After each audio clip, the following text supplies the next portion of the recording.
Revanth Reddy sir మీదనైతే Ponnam Prabhakar sir అయితే మస్తు గరం గరం అయిందట. మరి ఎందుకు గరమైండు? మరి ఈ సార్లిద్దరికి ఎందుకు పడతలేదు? మరి ఏ విషయంలో ఈ సారు జోక్యం చేసుకొని ఆ సార్దే తప్పు అని మాట్లాడిండు అనే ముచ్చట్లనైతే ఒక్కసారి మనము తప్పకుండా చూడాలలా. ఏ ముచ్చట్లనంటే కమిటీ వేసిరు కదా, అదే పొన్నం ప్రభాకర్ సార్కు తెలియకుండా సీఎం రేవంత్ రెడ్డి సార్ అయితే కమిటీ వేసిన ముచ్చట్లనైతే సార్కైతే మస్తు కోపం వచ్చిందట. ఆర్టీసీ సమ్మె విషయంలో తీవ్ర విభేదాలైతే తలెత్తినట్టులా. ఇక ఆర్టీసీ సమ్మెకైతే పొన్నం ప్రభాకర్ సార్ అయితే నిర్లక్ష్యం చేసిందనే కారణమని రేవంత్ రెడ్డి అనుకూలమైనటువంటి మీడియా ఏదైతే ఉంటుందో దాంట్లోనైతే ప్రచారాలు అయితే జరుగుతున్నాయట.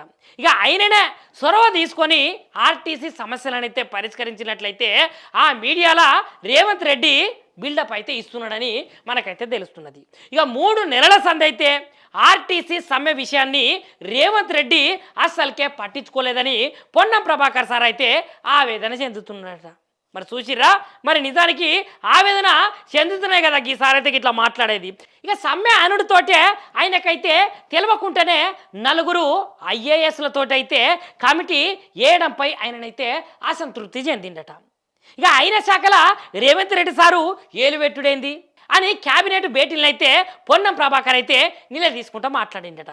ఈయనకి ఇట్లా మాట్లాడుతుంటే అయ్యో గట్లా మాట్లాడకు, గట్లా మాట్లాడితే ఎట్లా చెప్పు అని వాళ్ళ మంత్రులు అయితే ఆయనను అడ్డుకునే ప్రయత్నం అయితే చేసిరట. వాళ్ళ మంత్రులను అయితే కీలు బొమ్మల లెక్క ఆడించుకుంటే కుదరది అని సార్ అయితే అన్నాడు. ఇక రేవంత్ రెడ్డికి అయితే పొన్నం అయితే హితబోధన సూతం చేసిందని చెప్పాలిలా.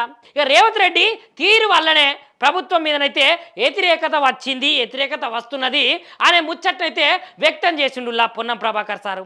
ఇక ఆర్టీసీ వాళ్ళతోటైతే నేనే స్వయంగా పోయి మాట్లాడతా అని సార్ అయితే చెప్పిండులా. ఇక ఈ ముచ్చట మీద మీరేమనుకుంటారో ఒక్కసారి మాకైతే కామెంట్ చేసి తెలుపుండ్రి.